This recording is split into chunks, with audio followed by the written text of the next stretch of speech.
ഡൽഹിയിൽ പ്രധാനമന്ത്രിയെയും ധനകാര്യമന്ത്രിയെയും നേരിൽ കണ്ട് മുഖ്യമന്ത്രി വി.ഡി. സതീശൻ സംസ്ഥാന സർക്കാരിന്റെ പദ്ധതികൾക്ക് പ്രത്യേകമായി സഹായം ആവശ്യപ്പെട്ടെന്നും മുഖ്യമന്ത്രി വ്യക്തമാക്കി.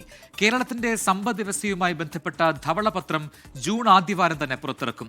കടമെടുപ്പ് പരിധിയിൽ ഇളവ് വേണമെന്നും കേരളം ആവശ്യപ്പെട്ടതായും മുഖ്യമന്ത്രി വ്യക്തമാക്കി.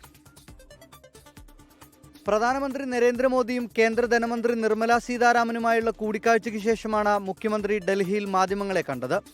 സംസ്ഥാനത്തിന്റെ ധനസ്ഥിതിയിൽ ധവളപത്രം ഇറക്കിയതിനു ശേഷം പ്രൊജക്ടുകൾ സംബന്ധിച്ച വിശദമായ വിവരം കേന്ദ്ര സർക്കാരിന്റെ വിവിധ വകുപ്പുകൾക്ക് സമർപ്പിക്കും. കേരളത്തിലെ സമ്പദ് വ്യവസ്ഥയെക്കുറിച്ചുള്ള ഒരു ധവളപത്രം പുറപ്പെടുവിക്കാൻ തീരുമാനിച്ചിട്ടുണ്ട്. ജൂൺ ഫസ്റ്റ് വീക്കിൽ അത് പുറപ്പെടുവിക്കാൻ പോവുകയാണ്. വൈറ്റ് പേപ്പർ ഇറക്കിയതിന് ശേഷം അതിൻ്റെ വിശദാംശങ്ങൾ കൂടി ഗവൺമെന്റിനെ ധരിപ്പിക്കും. അപ്പോൾ പരമാവധി സംസ്ഥാനത്തിന് അവകാശപ്പെട്ട കാര്യങ്ങൾ നേടിയെടുക്കാൻ വേണ്ടിയിട്ടുള്ള ശ്രമങ്ങൾ നടക്കും. ബജറ്റ് അവതരണത്തിന് മുമ്പ് ഏതെങ്കിലും വകുപ്പുകൾക്ക് പണം ലഭിക്കാനുണ്ടോ എന്നതടക്കം പരിശോധിച്ച് ഉറപ്പുവരുത്തും. PM ശ്രീയുടെ നിയമപരമായ കാര്യങ്ങൾ പരിശോധിക്കുമെന്നും മുഖ്യമന്ത്രി വി.ഡി. സതീശൻ പറഞ്ഞു. PM ശ്രീയുടെ കാര്യം ഞങ്ങൾ പരിശോധിച്ചുകൊണ്ടിരിക്കുകയെന്ന് ഞാൻ പറഞ്ഞു.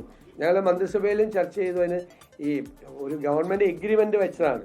അപ്പോൾ അതിന്റെ ഇമ്പാക്ട് എന്താണ് എന്നെല്ലാം നമ്മൾ പരിശോധിച്ചിട്ടല്ലേ നമുക്ക് ചെയ്യാൻ പറ്റും. കിഫ്ബിയുടെ തൽസ്ഥിതി പഠിച്ചതിനു ശേഷം തീരുമാനമെടുക്കുമെന്നും മുഖ്യമന്ത്രി. കിഫ്ബിയുടെ പൊസിഷൻ എന്താണ് എന്നുള്ളതിന്റെ റിപ്പോർട്ട് തരാൻ കിഫ്ബിയുടെ ടീമിനോട് ആവശ്യപ്പെട്ടിട്ടുണ്ട്. അത് പരിശോധിച്ച് ബാധ്യതകൾ എന്താണ് എന്ന് മനസ്സിലാക്കി ആ കാര്യത്തിൽ ഒരു തീരുമാനം എടുക്കേണ്ടി വരും. ദേശീയപാത സ്ഥലമെടുപ്പ് തുകയിൽ ഇളവ് തേടിയെന്നും മുഖ്യമന്ത്രി പറഞ്ഞു. കടമെടുപ്പ് പരിധിയിൽ നിന്ന് ഒഴിവാക്കണമെന്ന് ആവശ്യപ്പെട്ടു.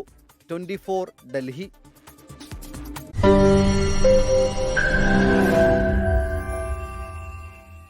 ലോകത്തെവിടെയായാലും ഏത് സമയത്തും 24 വാർത്തകളും ഓഗ്മെന്റഡ് റിയാലിറ്റി പാക്കേജുകളും എക്സ്പ്ലെയിനറുകളും വിശദമായി കാണാൻ ഞങ്ങളുടെ യൂട്യൂബ് ചാനൽ നിങ്ങൾക്ക് സബ്സ്ക്രൈബ് ചെയ്യാം.